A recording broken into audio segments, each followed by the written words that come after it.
Hi guys, welcome to day 10 of 30 day challenge for a better me. आजचा blog असणार आहे मराठीमध्ये आणि आजचा ब्लॉग असणार आहे खूप इंटरेस्टिंग, कारण आज मी तुम्हाला सांगणार आहे खूप छान रेसिपीज ज्या healthy and easy to make. पण पटकन ब्लॉगची सुरुवात करूयात टाईमपास न करता. नेहमीप्रमाणे सुरुवात झालेली आहे गरम पाण्याने. There we go.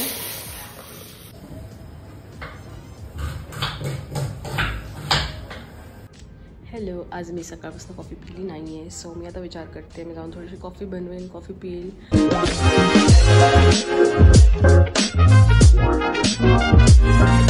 आज आपण बनवणार आहोत ओव्हरनाईट ओट्स. त्यासाठी लागणार आहे दूध. सो 1 कप दूध तुम्ही घेऊ शकता. थोडे चिया सीड्स, मी इथे chia seeds normal, I don't remember the brand but yes chia seeds. थोडे चिया सीड्स टाकले की त्याला परत थोडंसं मिक्स करा. आणि मला इथं थोडंसं कमी चिया सीड्स वाटतात म्हणून पुन्हा एकदा थोडेसे अजून चिया सीड्स टाकलेत मी.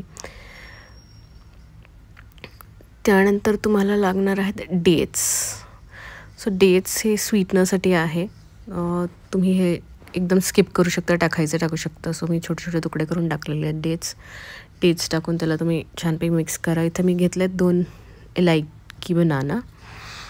त्याला मी कट करून घेतलं आहे. आणि इथे घेते आहे मी दी स्टार इन्ग्रेडियंट ओट्स. आता हे ओट्स ऑलरेडी भाजलेले आहेत, तुम्ही भाजून टाकू शकता, तुम्ही असंही टाकू शकता, बट येस भाजून टाकलं तर जास्त छान लागेल. मिक्स एव्हरीथिंग वेल. इथे मला परत थोडेसे ओट्स कमी वाटले म्हणून मी परत अजून टाकले थोडे oats. Again mix mix mix.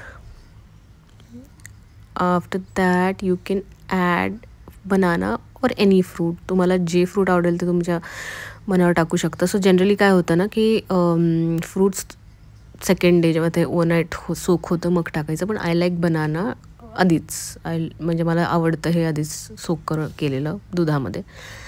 Next ingredient is raisin. मी इथे ब्लॅक रेझन्स यूज करते आहे, तुम्ही तुमच्याप्रमाणे रेझन्स यूज करू शकता कोणतेही. हे रेडी झालेले आहेत आपले ओव्हरनाईट ओट्स. ह्या जाईल फ्रीजमध्ये. We can have it tomorrow morning. आज गुरुपौर्णिमा आहे तर कसलं सुंदर दिसतंय चंद्र. वाव.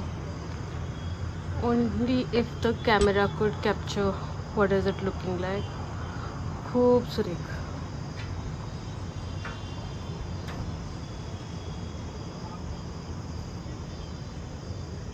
आज फोननी खूप त्रास दिला, स्टोरेज फुल झालं. So I had to delete so many things. Vlog download edit करत होतं, एडिट होत नव्हतं. App stop to working. I had to delete few things, few apps, तरीसुद्धा प्रॉब्लेम झाला. आत्ता थोडं कामापुरतं केलं आहे मी बंद, सॉरी डिलीट. मला काहीतरी उपाय काढावा लागणार आहे. Way back to reading. I hope तुम्हाला हा माझा मराठी व्लॉग चांगला वाटला आणि आपण उद्या भेटूयात. Thank you for watching. Follow for more. Bye.